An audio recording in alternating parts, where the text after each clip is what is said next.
Fala, gente amiga, tudo bom? Eu sou Carlos Lose e esta é a Batata Espacial, o seu site de cultura nerd e de cultura em geral na internet. Meu canal no YouTube é o Carlos Eduardo Lose Rezende. Lose se escreve L-O-H-S-E, Rezende se escreve com Z. Se inscreva no canal, toque o sininho das notificações para saber quando tem vídeo novo, curta, compartilhe, comente. Venha participar das nossas discussões sobre cinema, sobre séries, sobre cultura e outras coisinhas mais aí, tá? Hoje eu quero falar de cinema, quero falar das estreias, né? Que a gente está tendo nesse fim de semana aí do dia 13 de julho, né, de 2024, tá? E hoje eu quero falar de um filme brasileiro intitulado Ninguém Sai Vivo Daqui. Um excelente filme, eu vou ter que dar spoilers aqui, tá? Mas esse filme ele é baseado, tá? Ele criou personagens fictícios, né, para contar histórias reais, tá? E o filme é inteiramente baseado naquele livro chamado Holocausto Brasileiro, que fala, né, das casas de repouso, né, das supostas casas de repouso, dos supostos manicômios psiquiátricos, né, que existiam aqui no Brasil, que na verdade eram terríveis campos de concentração que matavam pessoas a rodo e tratavam as pessoas de uma forma completamente subhumana, tá? E você tem uma situação aí que ficou em aberto, é uma mancha na história do nosso país, é uma vergonha assim, incomensurável, tá certo, do que aconteceu aqui, tá? E esse filme ele tá vindo para denunciar justamente isso, tá? Mas qual é o plot do filme? Temos uma moça chamada Elisa, que é de uma família de fazendeiro, né? De um fazendeiro, né? Altamente tradicional, né? O fazendeiro havia, vamos dizer assim, prometido a mão dela em casamento para um cara bem mais velho do que ela não aceitou isso. Ela era apaixonada por um rapaz, ela engravidou do rapaz, né? E o marido e o pai dela, né? Revoltadíssimo, né? Porque ela desonrou o nome da família, né? Internou ela como esquizofrênica, né? Numa colônia, vamos dizer assim, num hospício, né? Vamos falar logo de uma vez, num hospício, né? E ela não tinha problema psiquiátrico nenhum e ao ficar no hospício ela acaba, né, vivendo naquelas condições terríveis, ela acaba começando um processo de enlouquecimento, né, um processo meio que de enlouquecimento ali, coisa e tal, né, de tanto ela conviver ali, de tanto ela ser forçada a tomar remédios, né, para pessoas que tinham problemas psiquiátricos e ela não tinha, né, da coisa de você tomar um banho uma vez por mês, onde o pessoal do hospital, ao invés de você tomar banho no chuveirinho, eles pegavam uma mangueira d'água e começavam a bombardear as pessoas com água de uma forma muito forte, né? E elas só tinham direito a tomar banho uma vez por mês. A comida era horrível, as condições eram completamente subhumanas, né? As pessoas tinham que fazer trabalhos forçados, né? Era praticamente um campo de concentração de inspiração escravista, gente, porque você via que a maioria dos pacientes, inclusive, era negra, né? Era preta, né, no final das contas, né? E a mocinha ali, né, ela vai conhecer uma outra paciente que teve o mesmo caso dela, né? Ela foi internada muitos anos antes, né? Também ela engravidou, né? E isso também acabou fazendo com que o marido dela ficasse revoltado com ela, porque acho que ela engravidou de outro, alguma coisa assim, e também foi internada como maluca, e ela conseguiu manter a sanidade mental por todos esses anos, né? E quando ela teve o filho, separaram o filho dela, assim como vão separar o filho de nossa protagonista também, né? E aí ela vai conhecer também uma outra moça, né, que era praticamente violada, né, pelo prefeito da cidade, né, que mantinha ela reclusa ali dentro, né?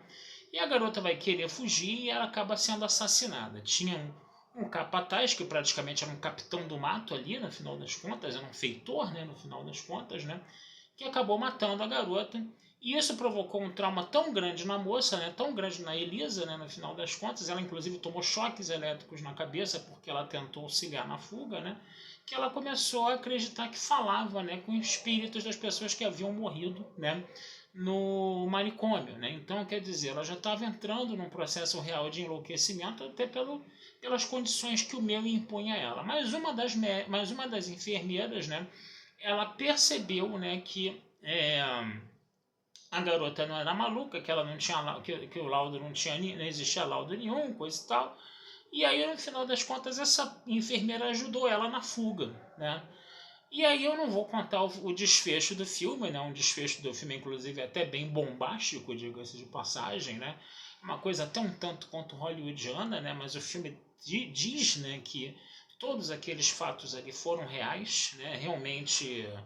Então você pensa que às vezes é uma coisa altamente cinematográfica, você olha para aquilo, não, isso não aconteceu, isso daí foi uma coisa que o pessoal que fez o filme tentou colocar para dar um desfecho mais, como podemos dizer, mais aprazível para o público, né? Sei lá, né?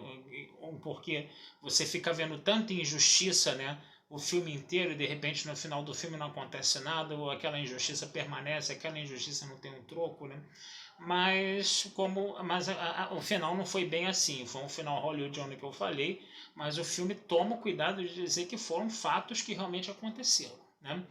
E não fatos fantasiosos, né? Vamos dizer assim, não coisas fantasiosas que foram colocadas no filme ali para tornar a história mais interessante. É um filme em preto e branco, né? O que eu acho que ajuda a aumentar a dramaticidade. Você tem lances de claro e escuro no filme fortíssimos, né? Você tem esse contraste entre claro e escuro, você tem sequências que são de uma escuridão total, que depois intercalam com paisagens à luz do dia, entendeu? Então esse claro e escuro eu acho que aumentou a dramaticidade do filme e deu até um quê um tanto expressionista para ele, né? Porque a gente vai ter situações ali de explosões de paroxismo, né? Ou até pelas condições, né, em que os pacientes estavam impostos ali, né, no final das contas, né? Agora, um grande problema, perdão, gente, um grande problema é que eu vi o filme na Estação Net Rio, tá? E infelizmente o som do filme estava extremamente baixo, tá? E eu realmente não estava conseguindo escutar todas as coisas que foram faladas no filme, tá? Isso daí foi um problema, né? Perdão. Eu até comuniquei depois, né, o pessoal do cinema, né, que o som daquela sessão estava baixo, eu não sei se foi um problema na cópia, ou se eles colocaram, ou se o som do filme estava baixo mesmo, coisa e tal, né? Isso realmente atrapalhou um pouco a exibição, que pelo menos no Net Rio está passando só numa sessão às 16h40 nesse fim de semana aí do dia 13 de julho que eu estou falando para vocês, tá? Bom, então é um filme que vale a pena ver, tá, gente? É um filme que vale a pena ver, apesar desse problema técnico que aconteceu. É um filme que vale a pena ver e é um filme que traz à tona essa discussão, que é uma discussão muito dolorosa, tá? Uma discussão muito tensa, tá? Mas que ela tem que ser colocada aí à luz do dia para debate, tá certo? Essa questão dos manicômios, né, que existiam aqui no Brasil que tratavam, né, seus pacientes como prisioneiros de campos de concentração, e a gente teve realmente uma situação de genocídio aqui no Brasil com relação a isso, tá certo? Bom, vou ficando por aqui, tá? Desejando vida longa e próspera a todos, tá? Não deixem de visitar meu site batataespacialtudojunto.com.br, meu canal no YouTube é o Carlos Eduardo Lousa Rezende. Futuramente vamos conversar sobre mais filmes aí com vocês, tá bom? Um abração, fui, até a próxima e me desculpem pela tosse desse vídeo.